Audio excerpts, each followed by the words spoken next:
Have you ever seen this episode of Big Time Rush? Because somehow, Nickelodeon turned a simple prank episode into complete chaos.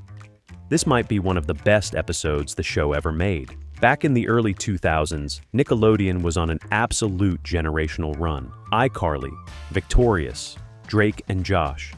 But Big Time Rush had something different.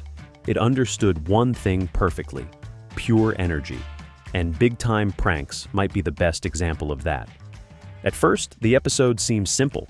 Every year, the boys hold a massive prank war to decide who becomes High Lord Prankerton. Yes, that's an actual title in the episode. But things immediately spiral out of control when the girls decide they want in too. And suddenly, this stops feeling like a normal sitcom episode. It becomes an all-out war.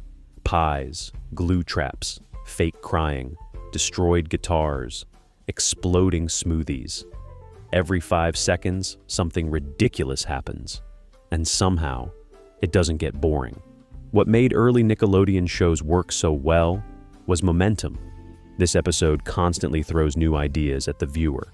1 second, Logan accidentally detonates his own prank smoothie.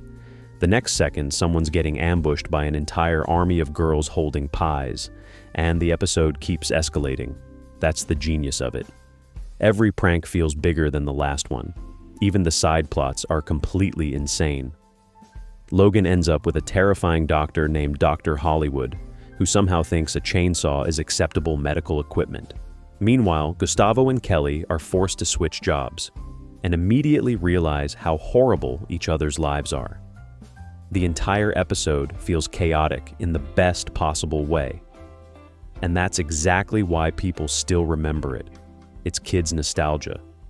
But what really makes Big Time Pranks special is how seriously everybody takes the joke. Nobody in the episode acts like this prank war is stupid. To them, this is life or death. Well, you know what I mean.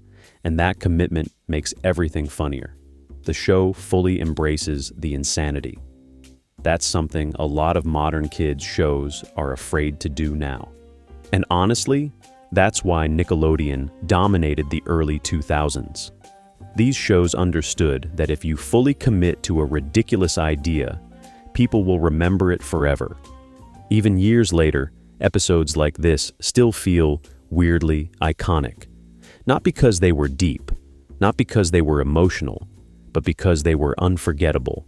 And honestly, Big Time Pranks might be the perfect example of why Nickelodeon had an entire generation completely hooked. Pure chaos, pure energy, pure early 2010s television. And somehow, it still works. Today we discussed Big Time Rush. Thanks for watching.